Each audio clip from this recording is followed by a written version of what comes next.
Meus irmãos, a paz do Senhor a todos vocês. Amém. Todo mundo feliz com Jesus? Amém. Certeza, irmãos? Amém. Aleluia, que bênção, hein? Então vamos colocar sobre os pés. Quero ler um texto com vocês que está escrito no segundo livro dos Reis, capítulo de número 6.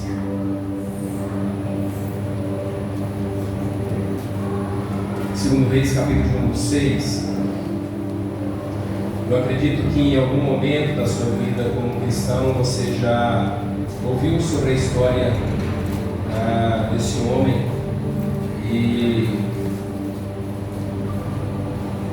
eu espero que nessa noite Deus possa ministrar mais uma vez no nosso coração e de fato Deus possa fazer com a gente, fazer conosco aquilo que Deus fez na vida desse homem. Deus ministre no nosso coração e que Ele também faça em nós. Nós vamos ler a partir do versículo número 8. Nós não vamos ler o texto, não é tão extenso assim, mas eu não vou ler todo o texto com vocês que nós iremos falar sobre, porque nós iremos estar expondo o texto, então nós iríamos ler então repetida. Então eu vou ler com vocês os 3 primeiros versículos, ou os 4 primeiros versículos, e depois você mantém a sua Bíblia aberta para a gente continuar falando sobre esses textos. Segundo livro dos Reis, capítulo 6, a partir do versículo 8 diz o seguinte: olha, então o rei da Síria guerreou contra Israel e tomou conselho com seu servo, dizendo: em tal e em tal lugar será o meu acampamento. E o homem de Deus enviou o rei de Israel, dizendo: acautelai-te para que não se passe em tal lugar, porque para lá desceram os sírios. E o rei de Israel enviou para o lugar sobre o qual o homem de Deus lhe contava, e de que o alertava, e ali salvou-se não uma e nem 2 vezes, porém várias vezes. Portanto, o coração do rei da Síria ficou muito turbado por esta coisa. E ele chamou os seus servos e lhe disse: não me mostrarei vós qual de vocês é pelo rei de Israel e está nos traindo? Versículo 12. E um dos seus servos disse: nenhum, meu senhor, ó rei, mas Eliseu, o profeta que está em Israel, conta ao rei de Israel as palavras que tu fala lá na sua cama enquanto você dorme. Deus está falando para ele o que você está planejando. Versículo 13, ele disse: vai, espiona então onde ele está, para que eu possa mandar apanhá-lo e contá-lo, dizendo: eis que ele está no lugar chamado Dotã. Pai, em nome de Jesus, queremos juntos agradecer o Senhor. Pai, que bom que nós estamos aqui para celebrar o Senhor. Pai, nós te pedimos, Senhor, que o Senhor impulsione o nosso coração a exaltar o Senhor com toda a nossa alma, com todo o nosso entendimento, com toda a nossa força. Como diz aquele certo filósofo, Pai, naquele momento, Pai querido, que ele estava chorando porque não tinha uma chinela.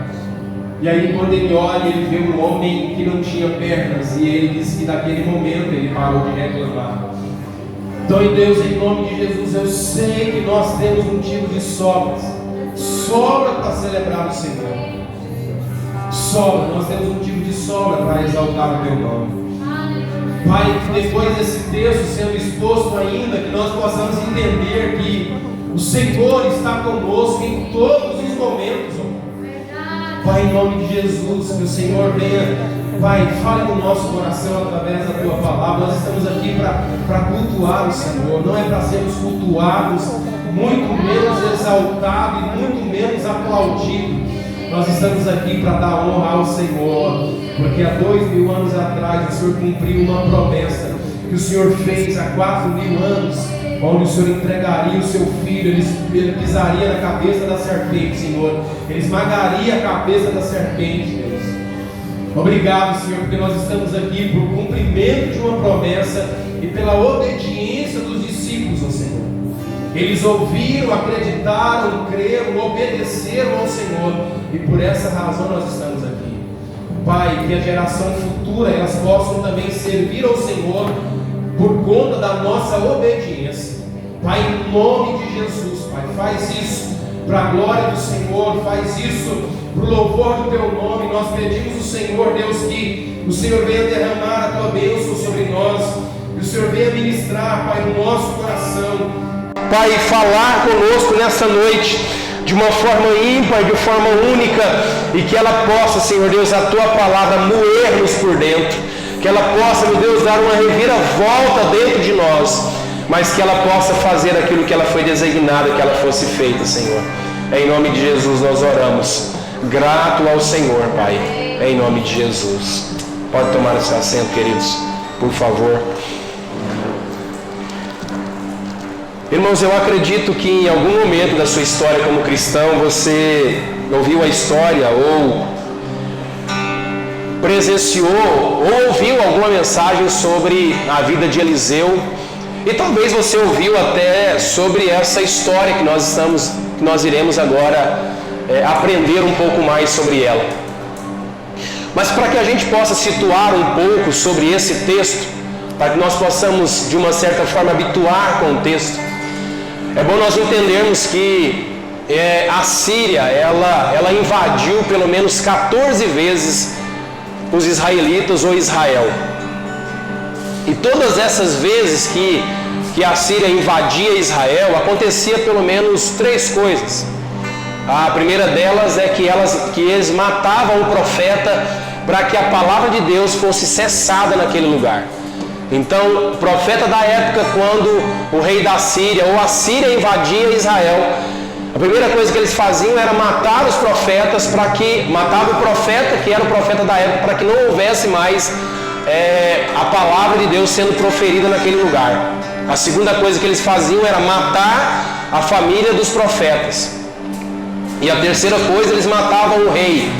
Então, nós estamos aqui em um cenário, uma vez mais, em segundo livro dos reis, em um cenário onde a Síria, ela novamente planeja invadir Israel.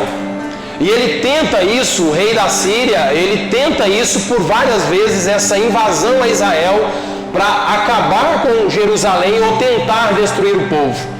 Então, eles tentavam o tempo todo fazer isso, destruir o povo de Israel, para tirar a palavra de Deus, para matar os profetas, para que a palavra não fosse mais proferida naquele lugar. E aqui nós estamos diante de um texto, nós estamos diante de uma história, talvez uma das histórias mais lindas de Eliseu, talvez uma das histórias mais fantásticas, porque eu não sei se você, em algum momento da sua vida, pelo menos a primeira vez que eu fui usar óculos, teve que usar aqueles colírios para dilatar a pupila. Então eu fui para casa, naquele dia ainda, eu me lembro que eu fui ainda dirigindo ainda, o sol estava se pondo, então aquele reflexo do sol atrapalhou muito eu enxergar e ter a visão para que eu pudesse chegar em casa ainda dirigindo. Mas eu dilatei a pupila, então eu enxergava muito pouco. Eu não conseguia enxergar como eu enxergava, até então eu estava enxergando, e então o olho, a visão ficou bastante embaçado. Então eu não conseguia enxergar nem mesmo o mundo físico como deveria enxergar. E às vezes, irmãos, nós negligenciamos ou deixamos de lado o mundo espiritual, enxergar o mundo espiritual.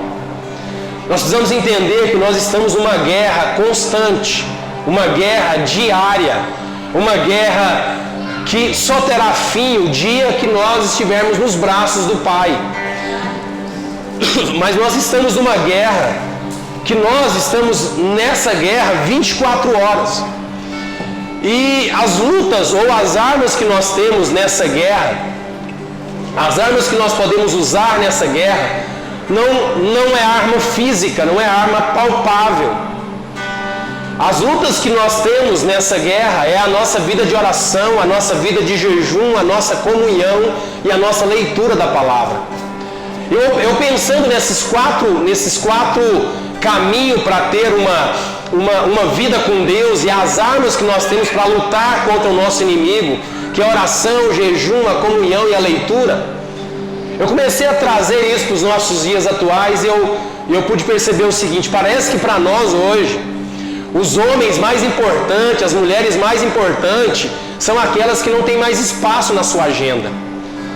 Parece que na nossa atualidade hoje, os homens importantes, as mulheres importantes, as pessoas importantes são aquelas que não têm agenda ou não têm espaço na sua agenda. É que está com a sua agenda toda comprometida. Nós, como cristãos, também às vezes entramos nessa agenda superlotada de que normalmente nessa agenda Deus tem o último lugar. Antigamente, ou talvez não tanto tempo assim, nós tínhamos o nosso período de oração, nós tínhamos o nosso período de comunhão com Deus. Por que a nossa oração dentro do quarto, a gente entrar dentro do quarto, fechar a porta e orar, fica cada dia mais extinto? Por quê? Está entrando em extinção. Por quê? Porque não dá ibope. Ninguém está vendo o que a gente está fazendo lá dentro, a não ser nós e Deus. Por isso que esses lugares para nós, eles ficaram um pouco tão desconfortáveis, porque é um lugar que as pessoas não percebem o que nós estamos fazendo. Então, se Deus ele tem o último lugar, ou não tem lugar na nossa agenda superlotada que nós temos, se Deus não tem lugar, consequentemente, irmãos, a nossa alma vai gritar. Porque quando nós lemos um texto que o apóstolo Paulo escreve em Romanos capítulo 8, se não me falha a memória, versículo 36, a Bíblia vai dizer que dele, por ele e para ele são todas as coisas. Então, o que me leva a entender nesse texto é que as pernas que eu tenho, eu recebo dele essas pernas, e essas pernas têm que voltar para ele novamente. Então eu recebo e devolvo para ele. Eu recebo dele e eu tenho que investir isso que ele está me dando no reino. Então eu recebo a fé dele e essa fé precisa voltar para ele. Eu recebo dele a força e essa força precisa voltar para ele. Porque se é dele, por ele e para ele, tudo que eu recebo eu devolvo para ele de uma forma de investimento no reino. Então eu preciso receber e investir no reino aquilo que eu recebo dele, porque é dele, por ele e para ele são todas as coisas. Eu recebo, eu preciso voltar para ele. Então aqueles que tocam recebem o dom de tocar e devolve para ele as músicas. Aquele que canta recebe dele a voz e devolve para ele novamente a voz. Ou seja, nós recebemos dele e tudo volta para ele. Tudo volta para ele. Então, se eu não consigo enxergar o mundo espiritual, entendendo que eu estou numa luta constante, numa guerra sem fim, e de que essa guerra não tem fim, se eu deixo de usar essas armas que eu tenho espiritual para usar, porque se é uma luta espiritual, eu preciso usar as armas espirituais para guerrear nessa guerra que não tem fim. Mas quando eu olho esse texto, quando eu observo esse texto, eu percebo que se é dele, por ele, para ele são todas as coisas. Eu entendo nesse texto que Deus é o único que é capaz de abrir os nossos olhos para enxergar esse mundo espiritual. Cada dia que passa, nas leituras que eu tenho feito das Escrituras, o pouco que eu tenho orado, eu percebo de que, gente, até para vir para a igreja eu dependo de Deus. Até para ter o desejo de orar eu dependo de Deus. Até para ter o desejo de fazer o bem, até para fazer o bem eu dependo de Deus. Eu não consigo enxergar outra forma de fazer algo de bom. Eu não vejo outra forma de ter uma vida de oração, de ter uma vida de comunhão, de consagração, a não ser recebendo isso de Deus. E nós estamos num texto, irmãos, que eu acredito que deve ter muitos anos que eu não falo sobre esse texto, mas esse texto é fantástico. Esse texto está contando a história de mais uma das histórias de Eliseu. E a Bíblia, se você quiser acompanhar na sua Bíblia aí, por favor, se não fica a seu critério, mas ele vai dizer o seguinte, que o rei da Síria, ele voltou a guerrear contra Israel. Ele começa isso no versículo 8. E aí o que acontece, irmãos? o rei começa a planejar uma forma de invadir Israel, ou de invadir a cidade onde o povo de Israel está. E ele planeja uma forma de invadir Israel. Mas o que o rei foi percebendo? O rei foi percebendo que todas as vezes que ele planejava invadir Israel e montava suas armadilhas, o povo de Israel não passava por lá e o povo desviava daquela armadilha que o rei até então tinha preparado. E por algumas vezes o rei planeja essa invasão, monta todas as suas armadilhas para pegar o povo de Israel, e todas as vezes o povo de Israel não passava por lá. E aí o povo de Israel, o rei ficou tão indignado, perguntando: mas só pode ser alguém de vocês, porque eu planejo e a únicas pessoas que sabem daquilo que nós planejamos, ou daquilo que foi planejado, é vocês que fazem parte desse exército. E aí um certo homem olha para ele e fala o seguinte: lá em Israel tem um homem que chama Eliseu, e aquilo que o senhor está planejando lá na sua cama, onde o senhor está deitado, Deus fala para ele o que o senhor está planejando. Gente, eu comecei a imaginar tamanho era a comunhão de Eliseu com Deus.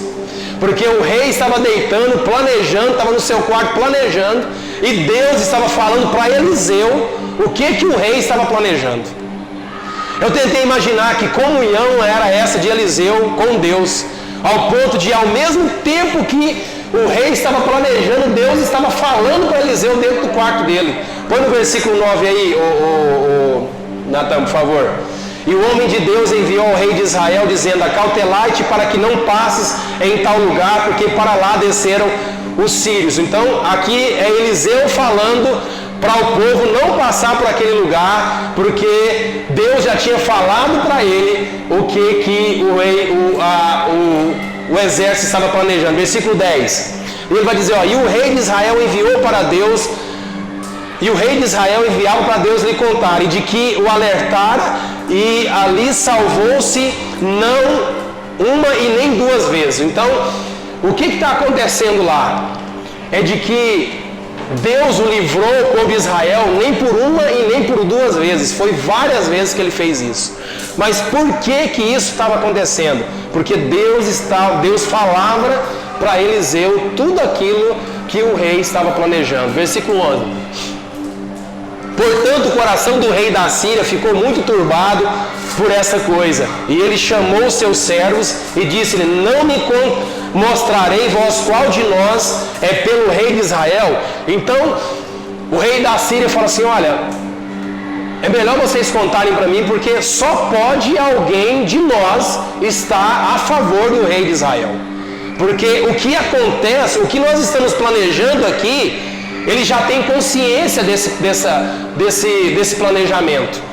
Então, só pode alguém de vocês estar falando e contando para o rei de Israel o que nós estamos planejando aqui. Versículo 12, Natan. E um dos seus servos disse: nenhum, meu senhor, ó rei, mas Eliseu, o profeta que está em Israel, conta ao rei de Israel as palavras que tu falas na tua câmara de dormir. Ou seja, o senhor está lá no seu quarto, e o rei de Israel, o Deus, fala para Eliseu tudo que vocês estão planejando aqui. Tudo que o senhor planejou. Agora, gente, tenta imaginar tamanha comunhão de Eliseu com Deus. Uma comunhão admirável. Uma comunhão que com certeza todos nós queríamos ter. Ou pelo menos eu acredito que nós queríamos ter. Comunhão tamanha é essa de que o que o rei está planejando contra Israel, Deus fala para Eliseu, e Eliseu já fala para todo o exército, para todo Israel, não passar por aquele caminho, porque tem uma armadilha em favor deles. Gente, que comunhão tremenda é essa? Que comunhão fantástica é essa que Eliseu tem com Deus? Gente, é essa comunhão que Deus nos convida a ter com Ele. É essa comunhão que Deus nos convida, porque se é uma comunhão, se é um texto, se é uma história bíblica, Deus também nos faz esse convite para ter essa comunhão com Ele. Deus nos convida para ser tão íntimo ao ponto dele falar e colocar e nos dizer o que está no coração, o que está na mente dele. Deus também transmitir isso a nós. É claro que Deus está usando essa estratégia para salvar o seu povo, porque Deus vai me mostrar, e Deus vai nos mostrar nesse texto, irmãos, que Deus sempre vai cuidar do seu povo. Deus sempre cuida do seu povo. Deus sempre tem uma estratégia e métodos de cuidar do seu povo. E a forma que Deus usa aqui nesse texto que nós estamos lendo é mostrar para Eliseu, falar para Eliseu o que o rei está planejando. Versículo 13, Natan. E aí ele vai dizer o seguinte: ele disse: vai, então espiona onde ele está, para que eu possa mandar apanhá-lo. E contaram-lhe dizendo: eis que ele está em Dotã. Então eles contaram onde Eliseu está. E agora o rei prepara o seu exército para invadir Israel. Só que antes de invadir Israel, eles estão planejando agora de ir de encontro a Eliseu e prender Eliseu. Porque Eliseu sabe, Deus fala para Eliseu tudo que está acontecendo. Gente, a hora que eu estava lendo esse texto e pensando, também, claro, pensando aquilo que o Paulinho ministrou na sexta-feira passada, ou na sexta-feira que passou agora, que antecedeu. Gente, a forma que nós enxergamos a comunhão que nós temos com Deus, ela é um fator predominante dessa comunhão que nós temos com Deus. E eu tenho certeza que esse convite de ter essa comunhão com Deus, ao ponto de Deus transmitir para o nosso coração, que está no coração dele, com certeza é um desejo que Deus tem em seu coração. Um desejo de nós entrarmos no nosso quarto, trancar e fechar a nossa porta, ter aquele momento com Deus onde ninguém mais está vendo, onde ninguém está ouvindo a nossa oração. Então, quando alguém está ouvindo a nossa oração, normalmente a gente usa palavras para que as pessoas admiram e venham admirar a forma que nós estamos orando. Agora, dentro do quarto não, irmão. Dentro do quarto não tem segredo. Dentro do quarto não existe segredo. Não existe segredo nem da nossa parte, não existe segredo nem da parte de Deus. Dentro do quarto não tem como eu orar sem de fato revelar o que está no meu coração na sua plenitude, aquilo que fere, aquilo que alegra, aquilo que entristece, aquilo que está nos moendo e remoendo por dentro. Dentro do quarto não tem segredo. Por isso que o quarto não é um lugar mais que nós procuramos tanto estar com Deus, porque dentro do quarto, irmãos, dentro do quarto não existe segredo. Dentro do quarto não tem como aquelas coisas escondidas permanecerem escondidas. Aqui dentro da igreja talvez eu consiga até esconder coisas que vocês não podem saber. Dentro do quarto não, irmãos. Dentro do quarto tudo vem à tona. Dentro do quarto Deus sabe a sinceridade daquela palavra. Dentro do quarto Deus sabe se aquilo que eu estou falando é para as pessoas admirarem ou não. Dentro do quarto não tem segredo. Dentro do quarto, por isso que a Bíblia diz que não tem nada, o livro de Daniel vai dizer que não tem nada oculto que não venha a ser revelado. Dentro do quarto tudo é revelado, as coisas é lançado às claras. Dentro do quarto eu sei, Deus sabe o que está no meu coração, e eu sei o que está no coração de Deus. Dentro do quarto acontece isso, irmão.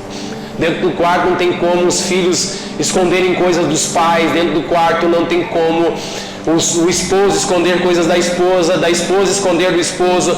Dentro do quarto não tem como o pastor esconder coisas das ovelhas, as ovelhas esconder coisas do pastor, porque dentro do quarto nós estamos nu diante de Deus. E quando eu falo isso em relação à nossa vida, dentro do quarto nós lançamos diante de Deus, e Deus se lança diante de nós, e lá não tem segredo, irmãos. Dentro do quarto é um lugar que a Bíblia nos diz que nós devemos entrar, e os segredos começam a ser revelados, tanto da nossa parte quanto da parte de Deus. Aqui a gente tenta fazer que as pessoas admirem as nossas palavras, admirem as nossas canções, admirem as nossas pregações. Dentro do quarto não, as coisas são lançadas como ela é de fato. E aqui Eliseu recebe de Deus aquilo que o homem está planejando lá na sua casa. E Deus fala isso para Eliseu. Gente, eu tento imaginar, porque eu não sei como é que Deus estava falando para Eliseu. Eu não sei se Deus se manifesta, eu não sei se Deus coloca no coração de Eliseu, eu não sei se Eliseu está ouvindo a voz de Deus, eu não sei como está acontecendo essa troca de palavras, eu não sei como que é que Deus está falando com Eliseu. Mas o fato é, a Bíblia está dizendo que o que o rei planeja, Eliseu fica sabendo na sua totalidade, ao ponto do rei perceber o seguinte, falar o seguinte: só pode ter algum traíra em nosso meio, só pode ter alguém infiltrado e contando para eles o que nós estamos planejando aqui.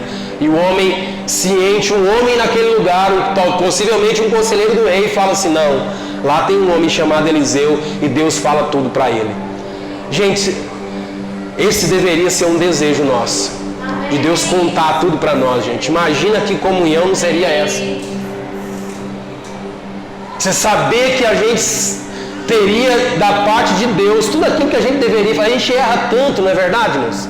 Quantos erros, quantas escolhas erradas que nós fazemos, quantas decisões erradas, decepcionadas, quantas coisas erradas que nós fazemos. Agora você imagina a gente recebendo tudo de Deus e fazendo tudo correto, porque recebendo direto de Deus como o que deveria fazer. Eu fiquei pensando, como que não seria isso? Como eu disse, eu não sei se é uma voz, não sei se Deus estava manifestando, se Deus falava no coração de Eliseu, mas uma coisa era, Eliseu sabia de tudo. Gente, que comunhão não era essa? Mas uma coisa eu sei, de que essa comunhão não era restrita a Eliseu, essa comunhão também nós temos acesso a ela. Nós temos acesso também a essa comunhão ao ponto de Deus falar no coração ou para Eliseu tudo aquilo que o rei estava na sua casa planejando. Isso está acesso, nós temos acesso a isso, irmãos. A ter tamanha comunhão a Deus, para que Deus falasse para nós assim: Wendel, faz isso, não faz isso, ali na frente tem isso, ali. Gente, é um desejo nosso, não é verdade? De saber o que vai acontecer, o que é. É um sonho nosso. E Eliseu tinha essa comunhão, irmãos, ao ponto de Deus revelar tudo para Eliseu, tudo para Eliseu. O próximo versículo, Natan. Portanto, ele para lá enviou os cavalos e carruagens e um grande exército, e eles vieram à noite e impuseram cerco à cidade. Agora imagine, gente, era apenas um homem só, mas um homem temido ao ponto deles terem que enviar cavalos, carruagens, um grande exército para fazer um cerco em volta daquela cidade por conta de um único homem, que era Eliseu. Não era suficiente enviar uma pessoa ou um pequeno exército, mas eles enviaram à noite um grande exército com carros, cavalos, carruagem, um grande exército para ir de encontro a esse homem chamado Eliseu, que Deus tinha tamanha comunhão com ele, que o homem estava planejando e Deus já falava para ele o que o homem estava planejando. Próximo versículo, Natan.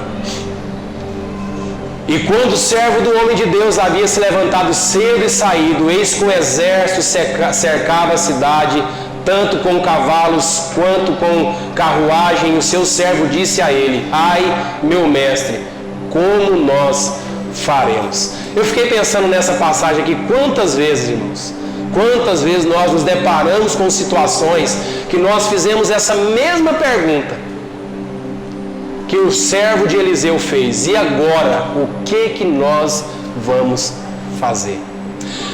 Eu me deparei com isso várias vezes, e eu sei que eu vou me deparar com momentos como esse inúmeras vezes, ao ponto de chegar numa situação e perguntar: e agora, Einstein, o que é que eu faço? Situações temíveis. Me lembro de um texto de Jó, que Jó fala assim: o que eu temia aconteceu. Eu sei que todos nós temos alguma coisa na vida que nós temos medo que aconteça. Um dia vai acontecer.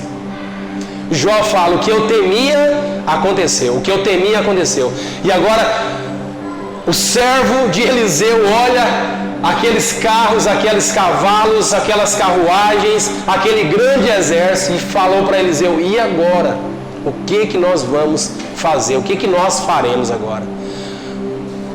Porque, gente, em volta um grande exército. Deus nunca permitiu que o exército de Israel fosse maior do que qualquer outro exército. Por que Deus nunca permitiu isso? Porque se o exército de Israel fosse maior do que o outro, consequentemente Israel não daria a glória para Deus. Porque se o exército é maior, e tudo indica que o exército maior vai vencer. Sempre o exército de Israel era menor do que qualquer um outro exército que ele guerreava. Por quê? Para que a honra de fato fosse de Deus. Então você vai ver que todas as nossas vitórias que nós temos, sempre as nossas forças é menor do que a luta que nós estamos passando ou o exército que nós estamos guerreando. Porque se eu estou guerreando com um exército de 100 pessoas e no meu exército tem 200 pessoas, tudo indica que nós vamos vencer porque meu exército é maior. Não, Deus sempre faz o contrário. Se ele vai lutar contra um exército de 100, ele coloca um exército de 10 para mostrar o seguinte: vocês venceram pela minha força, vocês não venceram por vocês. Então, uma grande carruagem, carros está em volta da cidade. E aí o servo de Eliseu, que tudo indica que é Geazi, olha para Eliseu e fala assim: e agora? O que nós faremos? Alguém aqui de vocês já passaram por situações como essa sem saber o que vai fazer? Seja ela financeira, seja ela de enfermidade, seja ela de qualquer grau ou de qualquer necessidade, mas de olhar e falar: agora eu não sei mais o que fazer. É interessante que nessa hora a gente se torna amigo de todo mundo, né? O que é que nós vamos fazer? Tenta lutar sozinho, na hora que o negócio pega, e aí, meu marido, o que nós vamos fazer agora? Gente, situações como essa nós passamos constantemente em todas as áreas. Nós passamos por situações que nós não sabemos o que fazer, que decisões que decisões devemos tomar, que caminho devemos seguir, para onde nós devemos ir. E aí ele olha para Eliseu e fala: e agora, Onias, o que nós faremos agora, irmãos? O negócio caiu, o exército é grande demais, muito grande o exército. Próximo versículo, Natan. E ele respondeu: não temos, porque aqueles que estão conosco são mais do que aqueles que estão com eles. Gente, consequentemente Geazi olha e fala assim: Eliseu, o senhor só pode estar velho, porque o nosso exército é melhor do que o exército deles. Ele olha e fala assim: aonde é que o senhor está vendo esse exército? E ele respondeu: não tenho, porque aqueles que estão conosco são mais do que aqueles que estão com eles. Geazi olha e fala assim: Eliseu, o senhor não está calculando muito bem as coisas não, Geazi, ou Eliseu, porque o nosso exército é menor do que o exército da Síria, é bem menor do que o exército da Síria. Sabe, irmãos, mas vocês sabem que o que Eliseu está falando para Geazi não é o exército físico que está com ele. Próximo versículo, Natan, versículo 17. E Eliseu orou e disse: Senhor, eu rogo-te que abra os seus olhos para que ele possa enxergar. Amém. Agora, gente, vocês imaginam Eliseu perto de Geazi perto de Eliseu, falando assim: mas enxergar o quê? O que Eliseu quer que eu enxergue? Eu estou vendo, nós temos um exército aqui. Mas Eliseu ora e fala: Senhor, eu te peço, eu rogo-te. Essa palavra rogar é como uma forma de implorar. Ele disse: Deus, implora, e eu peço que ele possa enxergar. E a Bíblia vai dizer: e o Senhor abriu os olhos daquele moço. Moço era uma expressão que usava o servo de um profeta, um servo de um senhor. Moço era a expressão que usava na época. Então ele fala assim: Senhor, e o Senhor abriu os olhos do moço. E quando ele abre os olhos do moço, ele vai dizer: e ele viu, e eis que o monte estava cheio de cavalos, carruagens de fogo ao redor de Eliseu. Ou seja, aquilo que o moço não estava enxergando, Eliseu estava enxergando. Por que Geazi, ou o moço, de Eliseu estava em toda essa sofrência, nessa sofredura toda, e Eliseu está calmo, gente. Porque Eliseu sabia que aquele mesmo que estava falando para ele o que o rei planejava no seu quarto ou na sua casa, era o mesmo Deus que estava enviando cavalos e carruagens de fogo para proteger Eliseu e para guardar o povo de Israel. Gente, deixa eu falar um negócio para vocês. Eu falei tudo isso, sabe por quê? Porque se tem algo que a gente precisa escolher, é estar perto de pessoas que abram os nossos olhos. Eu percebo, eu não posso dizer ultimamente, ou também não dizer nas outras gerações, mas nós precisamos procurar pessoas, estar perto de pessoas que abram os nossos olhos. Pessoas que chegam e falam: Wesley, esse não é o caminho correto. Wendel, você está traçando um caminho que o fim dele de fato é a morte. Eu falei esse contexto para vocês porque eu não posso ficar fora do texto e eu não posso sair fora do texto. Mas esse versículo 17 foi o texto que mais me chamou a atenção. Porque hoje, vocês podem dizer isso mais do que eu, raríssimos amigos nossos têm coragem de chegar e dizer: Wendel, esse não é o caminho. Não é por esse lugar que vai. Pessoas que tenham coragem de abrir os nossos olhos. Pessoas que tenham coragem de olhar para nós e chegar perto de nós e dizer: Natanael, não é esse o caminho, Natanael. Pessoas que abram nossos olhos. E que nós também permitimos que essas pessoas também abram os nossos olhos. Estar perto de pessoas que tenham coragem também não é o suficiente, mas nós também devemos ter a coragem de ouvir dessas pessoas essa palavra dizendo assim, e eu ouvir delas e dizer: realmente esse não é o caminho. E Eliseu ora e fala: Deus, permite que o meu servo também enxergue aquilo que eu estou enxergando. Sabe, irmãos, porque, deixa eu dizer, o nosso coração, os nossos olhos não querem muitas vezes enxergar e ver aquilo que nos desagrada.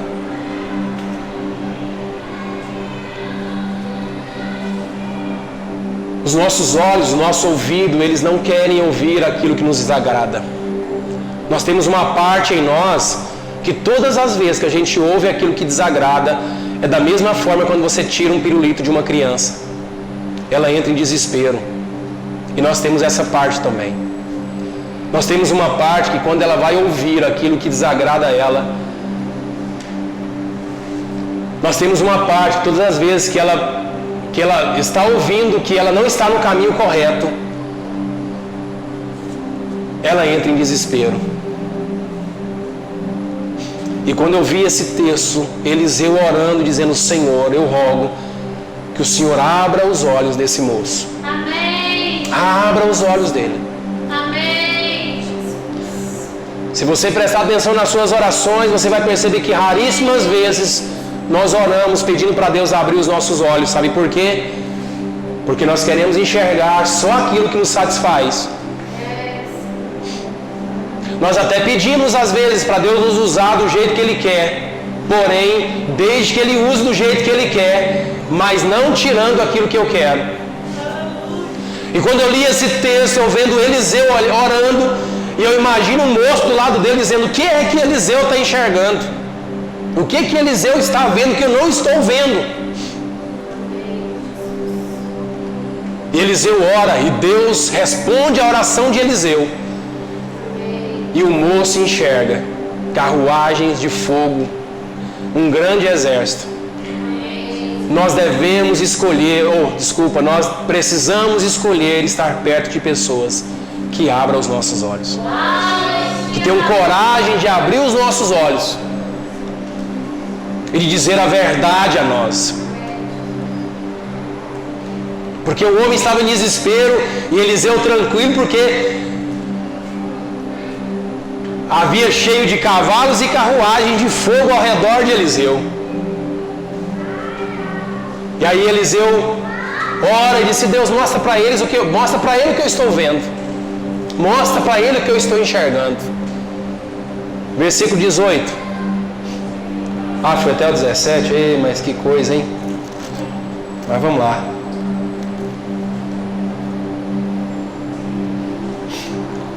No versículo 18 diz o seguinte: quando eles desceram até ele, Eliseu orou ao Senhor e disse: fere este povo, rogo-te com cegueira. E ele os feriu com cegueira, segundo a palavra de Eliseu. Versículo 18. Eliseu ora e fala: agora cega esse povo. E Deus cegou todo o exército da Síria. Todo o exército da Síria. Rogo-te, Senhor, que o Senhor abra os olhos desse moço. Oro, Senhor, que o Senhor abra os olhos desse moço. Eu rogo, Senhor, que o Senhor abra os olhos desse moço. Escolha estar próximos de pessoas que tenham coragem de abrir os teus olhos. Aleluia! Eliseu teve coragem e disse: Deus, eu te rogo, abra os olhos desse homem. Eu queria pedir que você se colocasse sobre os pés agora. Amém. Aleluia, glória a Deus. Eu rogo, Senhor, que o Senhor abra os olhos desse homem. Amém. Eu queria que você fechasse os teus olhos agora. Sim, Deus, aleluia. Glória a Deus. Aleluia. Eu rogo, Senhor, que o Senhor abra os olhos desse homem.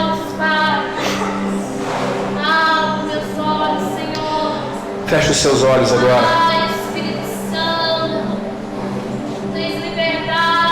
Talvez é um pouco contraditório, na verdade, a gente fechar os nossos olhos e ao mesmo tempo pedir para que Deus abra os nossos olhos.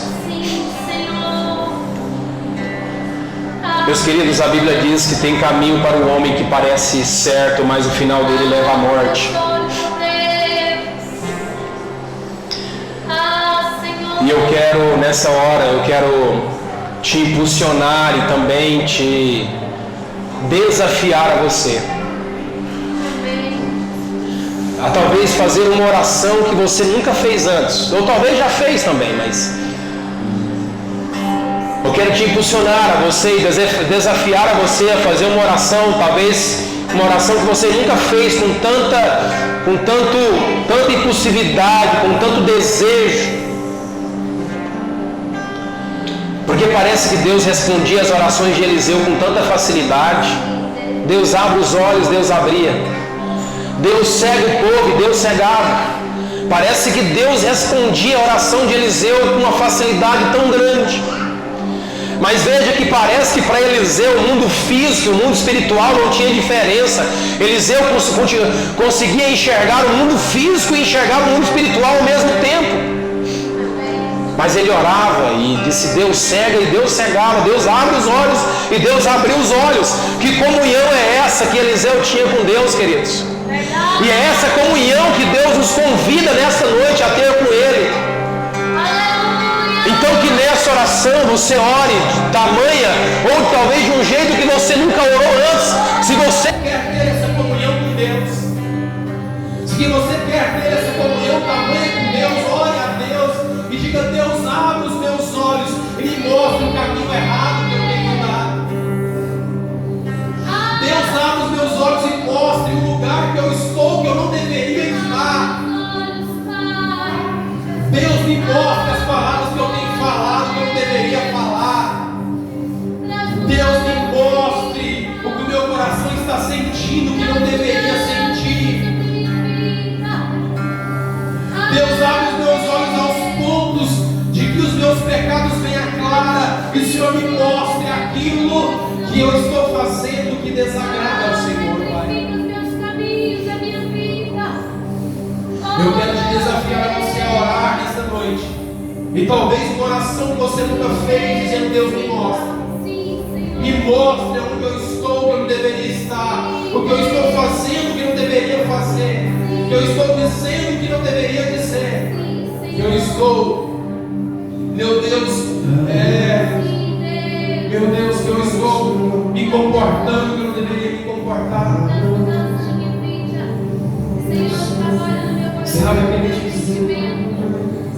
eu estava pensando que comunhão era essa de Eliseu com Deus. Que oração, que comunhão era essa que Eliseu tinha com Deus, queridos.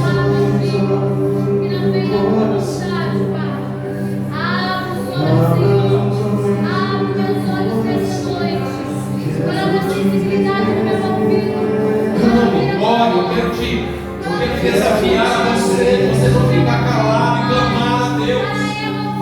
Como se você estivesse a sós com Deus no seu quarto e clamando: Deus, o que é, Deus, que me impede de ter uma comunhão dessa com o Senhor? O que me impede de ter uma comunhão dessa contigo, Deus? O que me impede de ter uma comunhão dessa com o Senhor? O que me impede de ter uma comunhão dessa contigo, Deus? O que me impede de ter uma comunhão dessa com o Senhor, Deus? O que me impede de ter uma comunhão dessa contigo, Deus?